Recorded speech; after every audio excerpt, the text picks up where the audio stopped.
Good morning po mga bayan. Latest update po tayo rito sa PNR NSCR South dito sa portion ng Banlik Depot. Ito po yung depot rito mga bayan sa PNR NSCR South. Itong Banlik Depot mga bayan ay may sukat na 24.5 hectares mga bayan dito po sa Banlik, Calamba, Laguna. Ito ay sakop sa contract package CPS 07. Ayan, at may total cost po ito mga bayan na umaabot sa 16.9 billion pesos. Ito ay makumpleto di umano sa darating na 2028. Abang-abangan po natin yan mga bayan, kaabang-abang po ito, kaya paki-subscribe na rin po sa ibang hindi pa naka-subscribe sa ating YouTube channel. Ito na po yung progress ngayon mga bayan. Full blast na po ang paggawa rito ngayon sa mismong depot rito sa PNR NSCR South na matatagpuan sa Barangay Banlik, Calamba City, Laguna. At may lawak itong 24.5 hectares mga kabayan. Preparatory work began noong 2023 mga kabayan. Talagang andito na rin po mga kabayan yung mismong station, no, na magtatayo rin po sila ng station rito. So ayan na po yung mga building na kung saan dyan na po yung repair facility at maintenance ng mga bagon, kagaya doon sa mismong Valenzuela sa PNR NSCR North. Ito po mga bayan ay talagang full blast, no. Napakaraming manpower na po rito at napakaraming heavy equipment.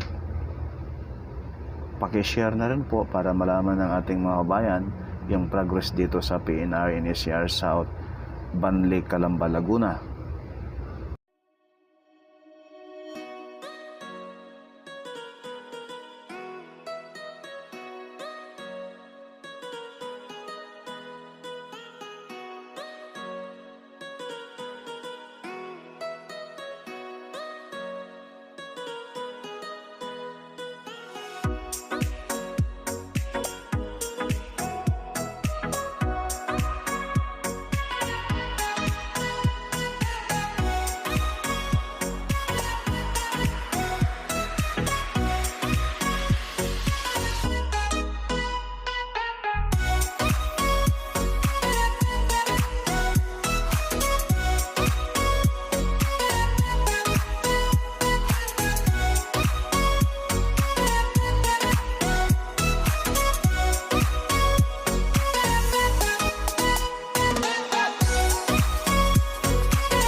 Masasilain po natin mga bayan na talagang full blast na. May na-interview po tayo rito na talagang kahit linggo di umano ay may gawa pa rin. Dahil ito ay hahabulin dahil ito ay mabubuksan di umano sa makumpleto ito sa taong 2028. Anong mga 2 years pa mga bayan, no? Posibleng makahabol. Yan po yung mga heavy equipment dyan. Talagang napakarami na. Talagang magkabilaan yan mula doon sa dulo. Sa bandang dulo mga bayan, sa may container terminal area ay tapos na doon. May mga pierhead na po lahat ng mga poste.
Nasa dalawang palapag na po sila mga bayan, magbubuhos na rin po sa pangalawang palapag.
yung dito sa kabilang side mga bayan. So bali 3 building pa lang gagawin, 4 na building ang gagawin rito. Ito po yung bandang dulo. Talagang grabe yung machine nila ginagamit.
Yung may mga crane mga bayan, yan sa harap natin. Diyan po ito tayo dito sa Barangay Niuga, no?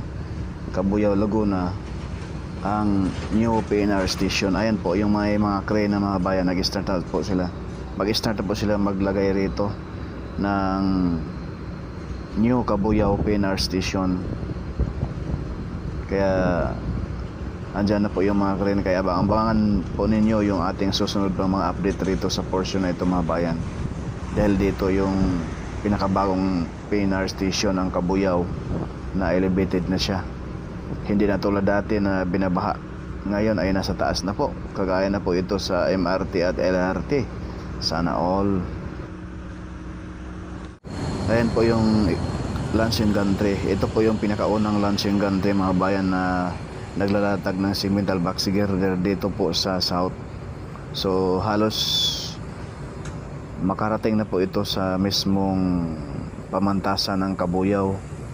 Ayan o, ito po yung pamantasan ng Cabuyao. Yan, yung building na yan. At yan na po yung tapos na.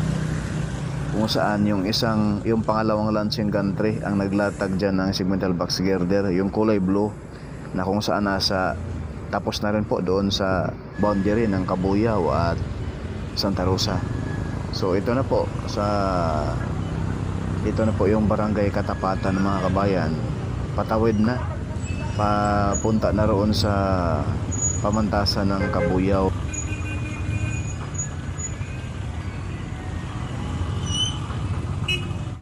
Ito naman po mga kabayan yung actual segmental box girder installation sa may Santa Rosa City, Laguna. Ito po yung pangalawang launching gantry dito sa Santa Rosa City, Laguna mga kabayan. Kulay orange at kulay pula. So yan lang po muna mga kabayan yung ating update rito sa PNR NCR South. For kay Studio hindi sikat pero nag-aabot ng balitang tapat. Paki-like, share, follow, subscribe.